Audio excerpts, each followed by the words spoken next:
বৈজ্ঞানিক পদ্ধতিৰে আলু খেতি কৰি স্বাৱলম্বী বটদ্ৰৱাৰ পংকজ কলিতা।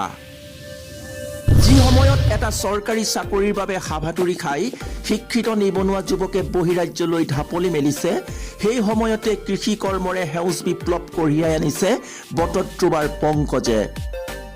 বৈজ্ঞানিক পদ্ধতিৰে আলু খেতি কৰি স্বাৱলম্বী বটদ্ৰৱাৰ যুৱক।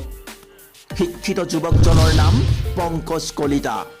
বটদ্ৰৱা বৰহিচা গাঁৱৰ পংকজ কলিতা নামৰ যুৱকজনে চৰকাৰী বীজেৰে নিজৰ 2.5 বিঘা মাটিত কৰিছিল আলু খেতি।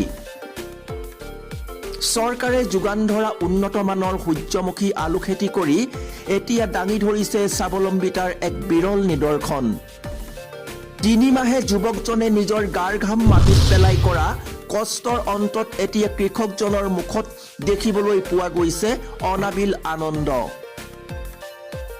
কাৰণ এবিঘা মাটিত উৎপাদন হৈছে 100 পৰা 120 মোন আলু। আলু খেতি মানে বিভাগীয় কৰ্তৃপক্ষৰ এপাৰ্টৰ যোগেদি মোক এই আঁচনিটো দিছিল। এই আঁচনিটো 2 বিঘা মাটি মই খেতি ইয়াত কৰিছোঁ। 1/2 বিঘা আছে জিৰ' টিলাইজ। এইটো মানে কোনো হাল বাব নালাগে, খালি নৰা সম্পূৰ্ণ নৰা দি পেলাই কৰা হৈছে। আৰু এইখিনি মানে হাল বাই মানে 2 ফুট আঁতৰত মানে ড্ৰেইন ছিষ্টেমত এইটো কৰা হৈছে। বিভাগীয় কৰ্তৃপক্ষৰ সাৰ তাৰপিছত মানে বীজ মানে যোগান ধৰিছে। মই সম্পূৰ্ণ মোৰ পৰিশ্ৰমৰ যোগেদি মই হাল বাই নিজে কৰিছোঁ। তাত মই এতিয়া কালিৰ পৰা মানে এইটো খান্দিবলৈ বিভাগীয় কৰ্তৃপক্ষসকল আহিছিল ইয়ালৈ।